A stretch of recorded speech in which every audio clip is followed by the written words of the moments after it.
Hello दोस्तों, Ertugrul गाजी के बेटे उस्मान ने इस्लाम की सबसे बड़ी और मजबूत सल्तनत कायम की, जिसे हम और आप सल्तनत उस्मानिया के नाम से जानते हैं। अर्तुगरुल गाजी की नस्लें बहुत मेहनत और कुर्बानी से ये सल्तनत बनाई थी, जिससे पूरी दुनिया में इस्लाम का परचम जोर शोर से लहराने लगा। इस सल्तनत को इस्लामी केंद्र कहा जाता है। 1299 ईस्वी में अर्तुगरुल गाजी के बेटे उस्मान के द्वारा सल्तनत उस्मानिया की बुनियाद रखी गई थी, जो 1923 ईस्वी में कुछ बेईमान गद्दार मुसलमानों को ब्रिटिश हुकूमत ने अपनी साजिशों में जकड़कर लालच का हवाला देकर इस सल्तनत का खात्मा कर दिया था। दोस्तों, आज हम बात करने वाले हैं दुनिया में सबसे ज़्यादा देखे जाने वाले ड्रामा अर्तुगरुल गाजी के बारे में। यह एक ऐतिहासिक ड्रामा है जिसको तुर्की में टेलीकास्ट किया गया था। इससे जुड़ी कुछ खास बातों के बारे में जानते हैं।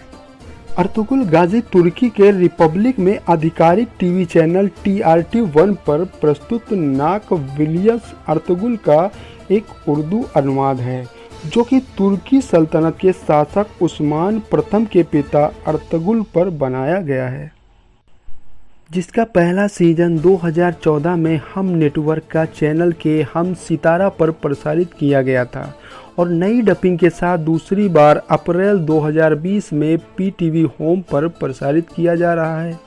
यह तुर्की के इतिहास में सबसे बड़ी नाटक परियोजना है जिसे अत्यधिक लोकप्रियता मिली। नाटक की समाप्ति के बाद कुल्लूस उस्मान ने उनकी जगह ली, जिसकी कहानी उस्मान बिन अर्तुगरुल के इर्द गिर्द घूमती है। उर्दू ने इसे तुर्की से ज़्यादा पाकिस्तान और फिर भारत में फैलाया। दिराइलिस अर्तुगरुल एक तुर्की की ऐतिहासिक कथा है। इसे तुर्की के प्रसिद्ध डायरेक्टर ने बनाया है। यह ड्रामा 13वीं शताब्दी के मुस्लिम सम्राट अर्तुगरुल और उनके बेटे उस्मान के जीवन पर आधारित है। उस्मानी साम्राज्य परंपरा के अनुसार ओगुज तुर्क के कपि जनजाति के नेता सुलेमान शाह के बेटे थे, जो मंगोल आक्रमण से बचने के लिए पश्चिमी मध्य एशिया के अनातोलिया जाकर बस गए थे। अपने पिता की मृत्यु के बाद अर्तुगरुल और उनके साथियों ने सल्तनत ऑफ रोम की सीमा में प्रवेश किया। अब तक इसके 5 सीजन आ चुके हैं और तुर्की में सभी बेहद कामयाब रहे हैं। जानकार इसे मुस्लिम गेम ऑफ थ्रोन्स का भी नाम दे रहे हैं। इसकी लोकप्रियता का आलम यह है कि यह नेटफ्लिक्स पर भी प्रसारित हो रहा है। नेटफ्लिक्स ने इसे इंग्लिश डबिंग कर अपने प्लेटफॉर्म पर दिखाना शुरू कर दिया, लेकिन इसे असल प्रसिद्धि तब मिली जब इसे पाकिस्तान के PTV द्वारा हिंदी डबिंग किया गया। PTV ने YouTube पर भी अपना एक चैनल बनाकर इसे स्ट्रीम किया। PTV के इस चैनल को सिर्फ 15 दिन में ही 1 मिलियन से ज़्यादा लोगों ने सब्सक्राइब किया, जो अपने आप में एक वर्ल्ड रिकॉर्ड है।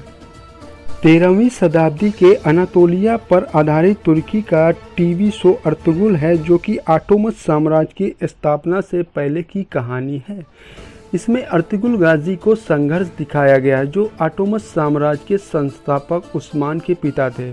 इसे तुर्की का गेम ऑफ थ्रोन्स भी कहा जाता है और इसकी कई वजह हैं, क्योंकि ड्रैगन और सेक्स के अलावा इसमें बाकी सब कुछ है।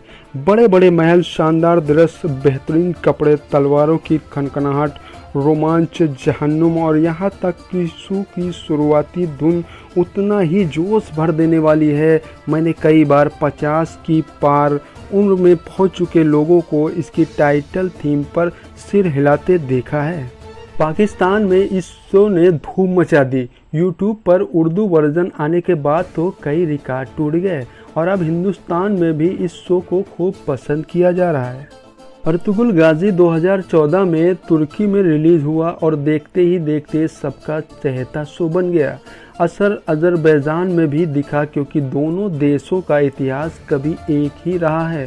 हाल में पाकिस्तान के प्रधानमंत्री तुर्की गए और इस शो को लेकर लोगों की दीवानगी के बारे में सुना, जिसके बाद उन्होंने शो की उर्दू डबिंग कराकर इसे पाकिस्तान लाने और रमज़ान के पहले दिन ही इसे रिलीज़ करने का फैसला लिया। इसके बाद दक्षिण एशियाई मुस्लिम समुदाय में ये शो आग की तरह फैल गया। तुर्की, पाकिस्तान और मलेशिया ने साथ मिलकर पूरी दुनिया ख़ास तौर पर पश्चिमी देशों में बेतरतीब फैले इस्लामोफोबिया से लड़ने का फैसला लिया और करीब करीब हर फिल्म और नेटफ्लिक्स सीरीज के जरिए जो नुकसान पहुंचा उसकी भरपाई करने वाले इस शो को आगे लाना चाहा। दोस्तों, ये शो हर नज़रिए में शानदार है। आप चाहे किसी भी आधार पर इसे जज करने की कोशिश करें, वो निर्देशन हो, कहानी हो, एक्टिंग हो या प्रोडक्शन हो, इनमें इन सबसे ज़्यादा और भी बहुत कुछ है। अगर पूरी दुनिया के मुसलमान इस शो से भावनात्मक तरीके से जुड़ गए हैं तो क्या इसकी वजह यह है कि ये मुस्लिम किरदारों पर आधारित है? ऐसा नहीं है। सच तो ये है कि पहली बार किसी शो में मुस्लिम किरदार को जाहिल या चापलूस या आतंकवादी नहीं दिखाया गया है। वो असली हीरो है, एक दरिया दिल इंसान जो कि कुरान के हिसाब से जीता है और अपनी जनता का भला करने की हर कोशिश करता है। पहली बार किसी शो में दिखाया गया कि मुसलमानों को भी दिल होता है, उनके अंदर भी भावनाएं होती हैं और उनमें भी दूसरे इंसानों की तरह खामियां होती हैं। ये सब नया है, खासकर ऐसे प्रोडक्शन वैल्यू के शो के लिए।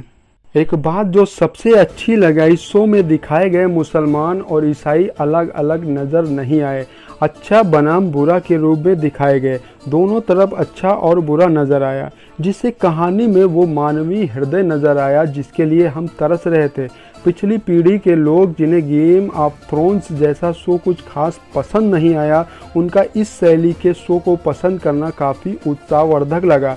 टीवी स्क्रीन पर किसी इस्लामिक साम्राज्य का चित्रण देखना पहले अपने आप में एक नई बात है। पहले कभी अगर किसी शो में फिल्म में साम्राज्य दिखाया गया तो उसे नकारात्मक नज़रिए से ही दिखाया गया। यह शो कुरान के संदेशों से भरा पड़ा है जो कि लगभग हर किसी के लिए एक नया आयाम लेकर आता है।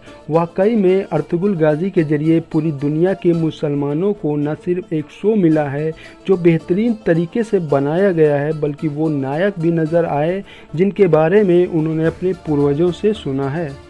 एक बात साफ साफ कही जाए तो टेररिज्म से अक्सर ही जोड़े जाने से खफा मुस्लिम यूथ के हाथ गर्व करने लायक इतिहास का कोई टुकड़ा लगा है। भावुक होना लाजमी है। ये वही भावना है जो जूलियस सीजर से लेकर महाराणा प्रताप जैसे योद्धाओं के रोमांचक किस्सों में प्राइड तलाशती है। अर्तुगरुल गाजी के सदके मुस्लिम युवाओं तक आन पहुंचा।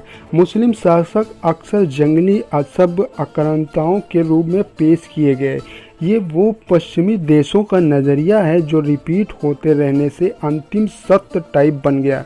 मुस्लिम समाज मोटे तौर पर इससे राजी नहीं है, तो ऐसे में इस नैरेटिव से अलग एक हिम्मती बेखौफ इंसान पसंद हीरो देखना मुस्लिम समाज को काफ़ी भा रहा है।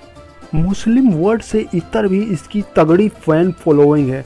वजह है इस सीरियल का शानदार लैंडस्केप प्रोडक्शन, टॉप क्वालिटी का लोकेशन से लेकर स्पेशल इफेक्ट तक कहीं भी कोई समझौता नहीं किया गया है।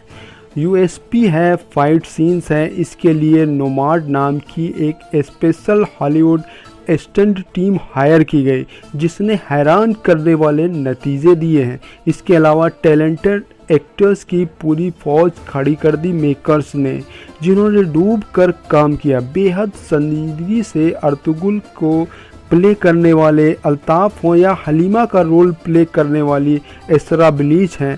प्रोड्यूसर डायरेक्टर ने इसे ग्रैंड बनाने में अपना सब कुछ झोंक दिया है।